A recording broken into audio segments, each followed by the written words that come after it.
Hi, welcome to lesson number 8 in the unit on the Dvaravati civilization. In this lesson, we're going to be learning about the fall of the Dvaravati civilization. So basically, the fall of the Dvaravati civilization was caused by the military expansion of the Khmer kingdom, or the Khmer Empire. We're going to learn about the advent, or the coming into being, or the beginning of the Khmer Empire in a future unit. But right now, I'm just going to sort of mention them in passing. Okay, so in the 11th century, the Khmer Empire tried to expand their empire by moving to the west, from modern-day Cambodia into and across central and northeast Thailand. And in doing so, they used their military power to conquer most of the Dvaravati land, okay, except for one place in particular, which was to the north of the region controlled by the Dvaravati people, in a kingdom called Haripunchai, which we mentioned earlier.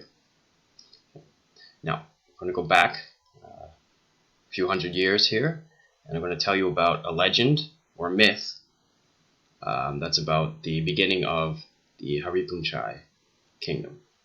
Okay, so according to a legend, the town of Haripunchai, before it became a full-fledged kingdom, was founded by a Rusi named Suteb in 750 AD. Okay, legend says that Suteb invited a Mon princess from Lopburi, which was part of the Dvaravati civilization at the time, to be the first ruler of Haripunchai.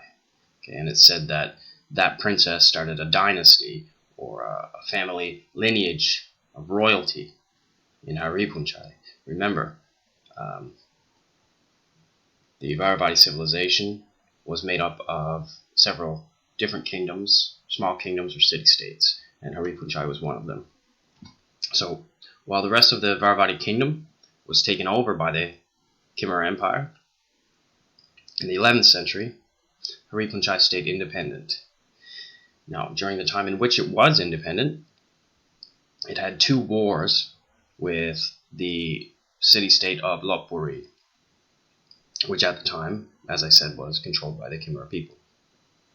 The first one was in 1010 AD, and the second in 1130 AD. And after these wars, it's said that Haripunchai entered a golden age until it was captured by the king of Lan Na in 1281 AD. During this quote-unquote golden age, it is said that people lived in relative peace and harmony, okay, and prosperity. Haripunchai is going to come into play once again in a future unit, specifically in the unit on Lan Na, okay, because as I've already mentioned, Haripunchai would eventually become part of that kingdom. Okay, so we've reached the end of the unit on the Dvaravati civilization. Thank you very much for listening.